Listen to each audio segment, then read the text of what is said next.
और एक TV channel के इंटरव्यू में जाने माने लेखक मुनव्वर राना ने दिया है विवादित बयान। बता दें, उन्होंने कहा कि उनका मेरा बाप मुसलमान था, मैं इस बात की गारंटी लेता हूं। उन्होंने कहा, लेकिन उन्होंने ये भी कहा कि मेरी मां मुसलमान है या नहीं, मैं इस बात की गारंटी बिल्कुल नहीं लेता हूं। क्या है पसमानदा मुसलमान? पसमानदा मुसलमानों को लेकर उनसे सवाल पूछा गया था, तो वहीं पर मुनव्वर राना ने पसमानदा मुसलमानों का अर्थ समझाया है सभी को कि क्या है आखिरकार पसमानदा मुसलमान।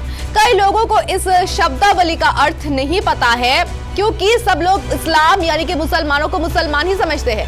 समाज में जो पिछड़े वर्ग के होते हैं उसे पसमानदा मुसलमान कहा जाता है। उन्होंने कहा कि इस्लाम में तो पसमानदा का कोई कॉन्सेप्ट ही नहीं बना है। इस धर्म में जात पात की कोई बात नहीं आती। अरब में कोई ये नहीं मानता और ये नहीं जानता कि कौन किस जात का है।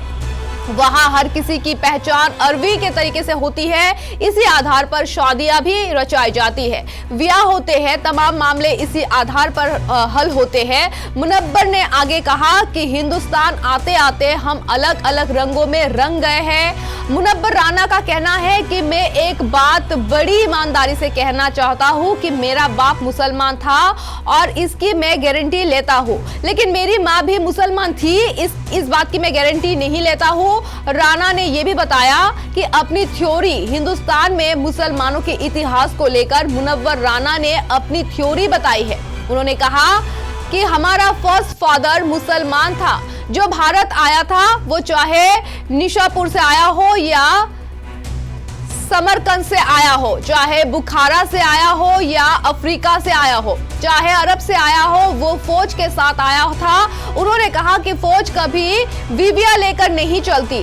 तो मेरा बाप जो था वो मुसलमान था, लेकिन मेरी माँ मुसलमान थी या नहीं मैं इसकी गारंटी नहीं लेता। मेरा बाप यहाँ आया था, फर्स्ट फादर है और मुसलमान विश्व का फर्स्ट फादर है। उन्होंने इस तरह से बयान दिया है। उन्होंने कहा कि अपने सुलूक से, अपने अखलाक से, अपने व्यवहार से, अपने तौर तरीके से, अपनी अच्छी विचारधारा से हिंदुस्तान में घुल मिल गए थे मुसलमान।